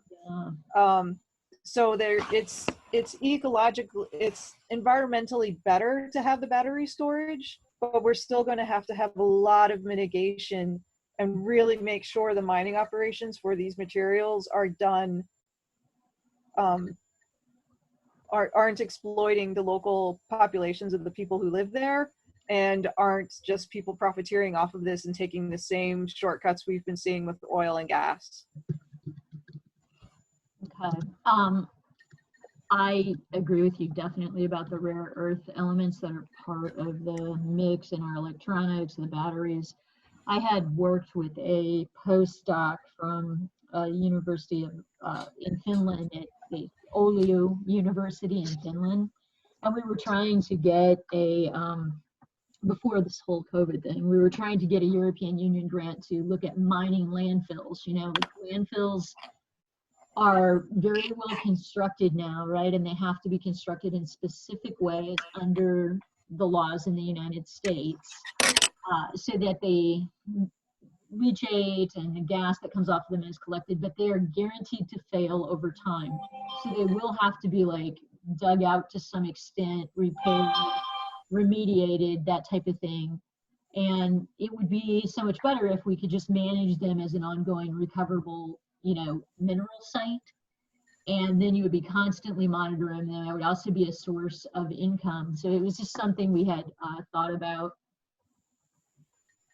Yeah, I'd thought about eventually if we were mining, well, for landfills, I thought it might be for plastic. Like if we finally got our recycling plastic, actually got a good recycling, that we could recycle everything that's out there and just stop producing it and get to the point where we could mine landfills for plastic. But I hadn't thought about it for rare earth.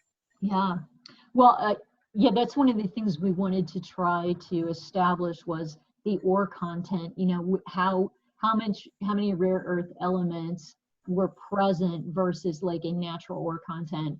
And we had a suspicion that it would be much higher. So that would make it more useful, right? Yeah. Less overall environmental damage, and you know, the overburden that is removed often has trace amounts of ore, but it's not enough for them to want it. So they just like pile it into these overburden piles or mine tailing piles and things. Anybody else have something that they would want to add? I can put it into our list here. How about to ensure fairness? Anybody have any thoughts on that? How do we be fair to low-income communities, minority communities,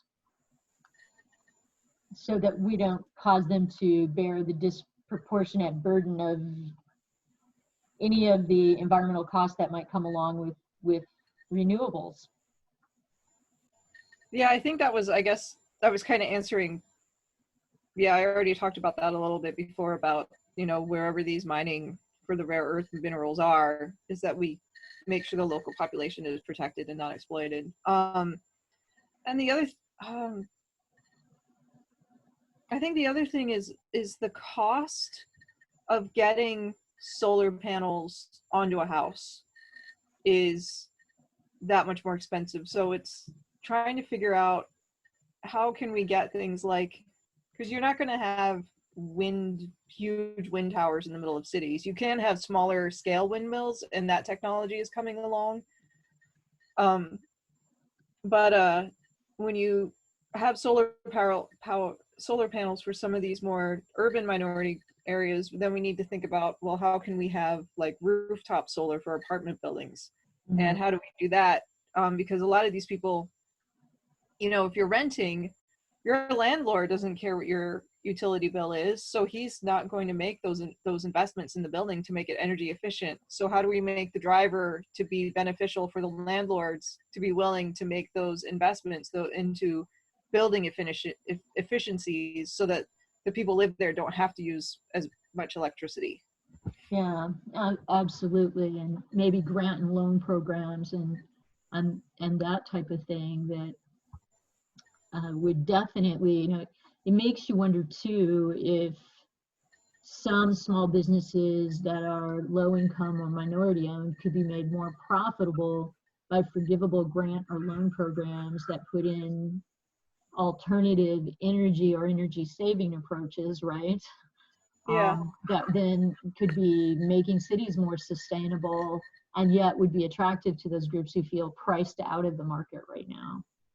And that's a program here in Cedar Falls that our energy and community team with the Green Iowa AmeriCorps has set up, has been trying to just get into buildings just to help them switch out their light bulbs. And they're trying to go to business, do an inventory of the lighting that they have. And then they can say, okay, let's look at how much you're spending now. And this is how much you would save if you just put in LEDs right now and didn't even wait for these light bulbs to expire.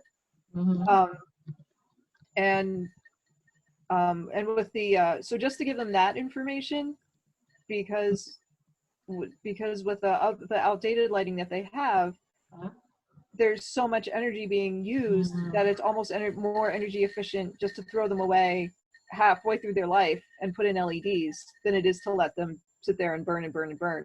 Right. So that's one of the, I really feel like, boots on the ground. And then COVID happened. I know, I'm just, I'm sitting here thinking about what you're saying, and I'm thinking, okay, and it would be really good too if we kind of adjust the housing size, and then you're like, but probably, when I'm thinking about Italy and I think about the average size of the home in Europe, it is much smaller and people live much closer together. And I wonder if that has made things far worse for Italy or France. That is definitely, that is one of the contributing factors, and it's much, much worse in India. Yeah. Oh, yeah. So I'm really worried about what's going to happen as time goes on here in India. Yeah, it's a tough time right now. So, okay. Anything else? Wait, let's jump back up since we didn't really get to the question about more of like our personal role. I mean, I think we're kind of addressing some of the aspects of our professional roles, but personally, what can we do to help advance these solutions, and what does that mean to us personally, especially for people who like work in this area all the time? Like we personally, like we go talk to people and we try to get them to personally embrace these things, but we're doing this all the time, like 24/7 professionally. Is there anything we have to do to take care of ourselves? It's kind of one of those things, like social media wise and talking to my friends and family wise, I still have these conversations. And sometimes there are certain people where I'm already burnt out from doing this with work that I don't want to, I'm too tired to have the conversation with the most stubborn. But there are enough people out there that are in my circles that I can be like, well, this is what's going on over here, and be, and they won't hear it from anyone else but me. So if I don't tell them, they don't have any other resources that will. So I do see that as my personal thing that I do. And he mentioned Citizen Climate Lobby, and I'm a member of that group too, in the Northeast Iowa chapter. So that or intended to, I feel like that's something I really need to get better on. But they have been having good trainings and that sort of thing, and I have helped out here and there as far as tabling events and signing legislation and going to meetings and that sort of thing. Yeah, that's excellent. And I've signed up for Citizens Climate Lobby a while back, about a year or two ago, after I found out about them at the ASHI conference, or the American Association for Sustainability in Higher Education. And then I got on to some of the evening conference calls, and they were just really full, and I just didn't feel like, I didn't feel connected to anything. And so I guess I kind of, you kind of do this all day, or you're teaching about it, and then it's like, okay, I'm gonna go home and hop onto this conference call kind of thing, where I'm just one person sitting out there, and there's just all these people who are talking, and you don't feel like engaged in it. And then also you're kind of burnt out from doing it all day too, right? So yeah. And someone, yeah, I can actually see what other people are writing in these areas. And so we've got people talking about joining Citizens Climate Lobby. I put in the information you talked about, energy and community team with Green Iowa AmeriCorps, trying to help low-income and minority businesses and families, speaking with our friends and families. And someone put, yes, build bridges with people who don't agree with us on all issues. Find common ground in areas where we agree. That is really a tough thing to do. Does anybody have any suggestions on how to do that sometimes with cantankerous people?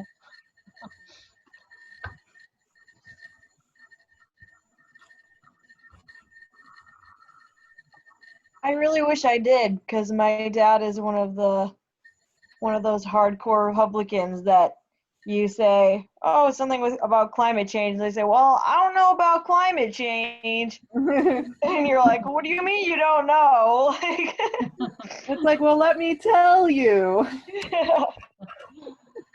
Yeah. So yeah, understand.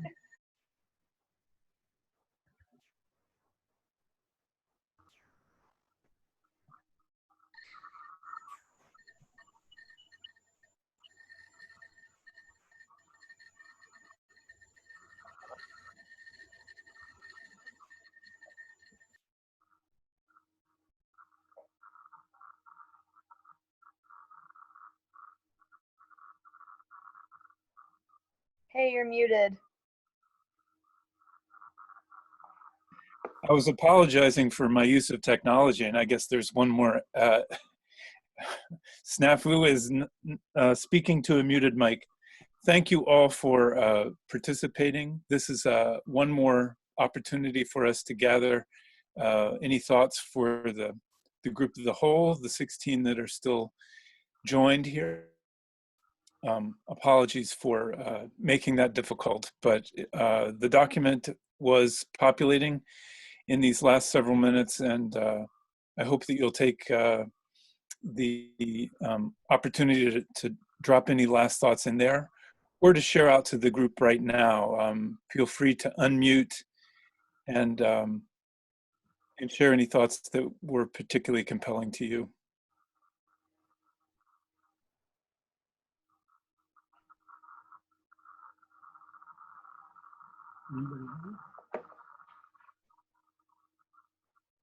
Well, I guess I'll jump in and share something again. I don't want it to just sit there for too long. In my group, we did speak a lot about what we could do to personally engage others, and also what was being done to help low-income minority communities. For example, Timothy with the Green Iowa AmeriCorps talked a little bit about Green Iowa AmeriCorps' efforts to do energy efficiency, change lighting, and help educate people about energy efficiency measures to try and help save money for low-income communities. We talked about in the future whether forgivable grant and loan programs could be made available to like low-income and minority communities and business owners that would help offset the cost of energy from their businesses. So that perhaps being involved that way might provide some benefit. And then we were just sort of talking about the challenges in trying to communicate with people who maybe don't believe still, you know, that climate is a concern or issue, or maybe they think it's somewhat of an issue, but they still don't see the sense of urgency about it. How to engage in those kind of communications, and then sometimes, you know, how hard it can be to do that, how tiring it can be sometimes just to put yourself out there repeatedly, and to just feel that people are just, you know, scoffing or mocking, and yet we still have to keep putting ourselves out there. So those were kind of where we went with some of our discussions. I don't know if anyone else has something that they talked about, perhaps.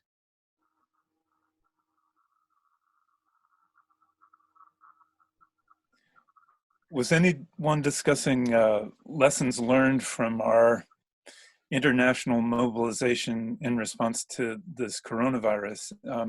Are there things that we can pick up? Certainly we've learned that pollution goes down when people stay home, but are there things that we can apply to the need to mobilize a planet to engage a central issue of survival.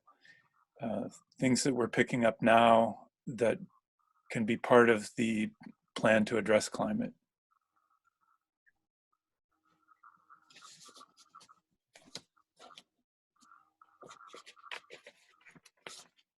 Well, back to the justice question, we talked about that in Louisiana, the percentage of deaths among they were talking on the radio this morning that of the deaths in Louisiana, 70% were African Americans, and this was sort of a poverty issue. And I'm wondering if this will, the same social economic issue that there applies here to climate change. That we're getting the short end of the stick, probably. We've got another question here.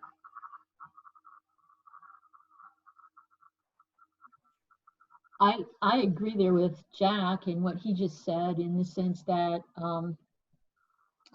the climate change issue is really hitting the world's poor the hardest, and it's often individuals who are living in the most marginal conditions who will feel the brunt of climate change first, and in fact are feeling it now. Like individuals of low income, individuals in very underdeveloped countries, individuals that live in marginal housings, very much impacted by shifts in climate or extreme weather or flooding, drought.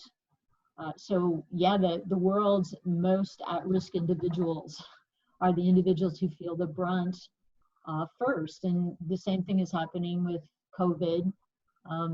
African Americans are dying in urban areas in disproportionate numbers, as are American Indians in certain areas. I know the Navajo Reservation is having a very serious outbreak, and it appears that perhaps the Navajo Nation seems particularly susceptible to COVID or to more serious cases of COVID. And there was a great deal of concern as to whether or not many of the elders in the Navajo Nation would end up dying. So I think there are parallels and some very startling kind of issues there related to equity and how do we personally address that. It's really a difficult thing to do, you try to talk about it, you try to teach about it, you try to donate to food banks. Those are some personal actions, and I don't know what others think.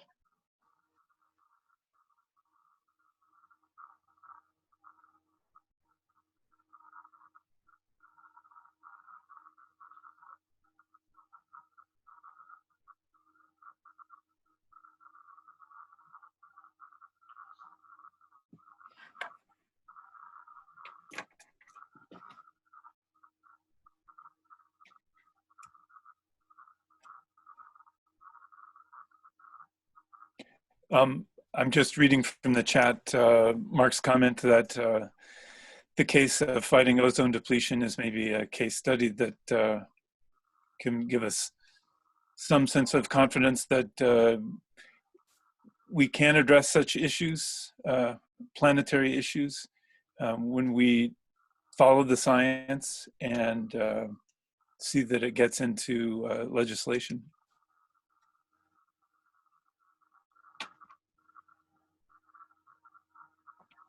Yeah, the ozone issue is one that, we're seeing success with. I mean, also, if you look back in the United States at the 1990 revisions to the Clean Air Act, and I mean, just the establishment of the Clean Air Act in the 70s, and then the 1990 revisions also, it has really improved all of the criteria pollutants like sulfur oxides, nitrogen oxides, suspended particulate matter, a great deal in many areas around the country. But it is literally startling how clean the air is. I think people maybe have noticed that. I believe you mentioned it, Jonathan, a little earlier in our webinar.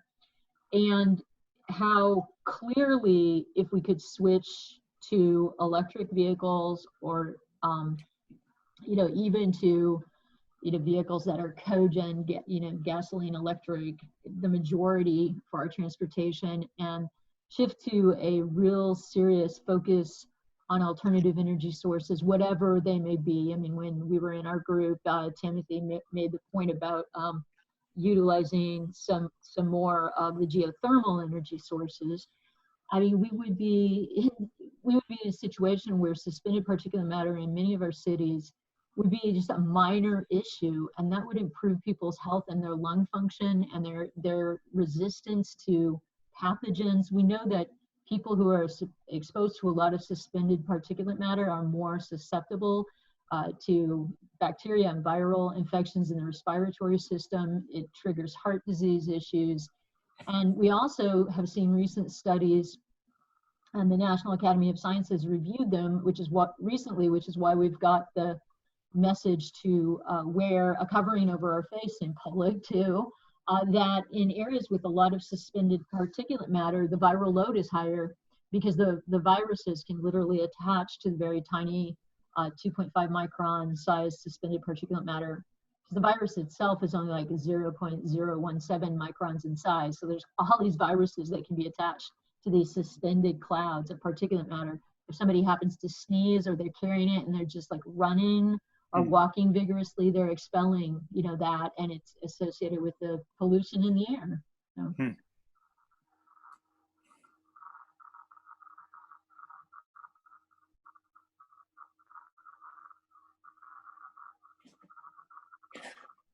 Well, we are winding up to our 6 o'clock hour Central Time, and I would like to extend the thank you on behalf of all the panelists and the moderators. Thank you for your participation. Please be in touch. We will see that recording and the document are available for you to reflect on and share as needed. And appreciate your participation tonight. Catherine, any last words for our assembled? Again, just thank you everyone for participating in this. Thank you, Jonathan, and thank you, Craig. Thank you to all of our speakers. I know this is a tough time to be wrapping your head around another issue like this, but I think this is also important because we're still looking forward to the fact that there will be a tomorrow after COVID, and we're ready to deal with that tomorrow, and we want to see it be a better tomorrow.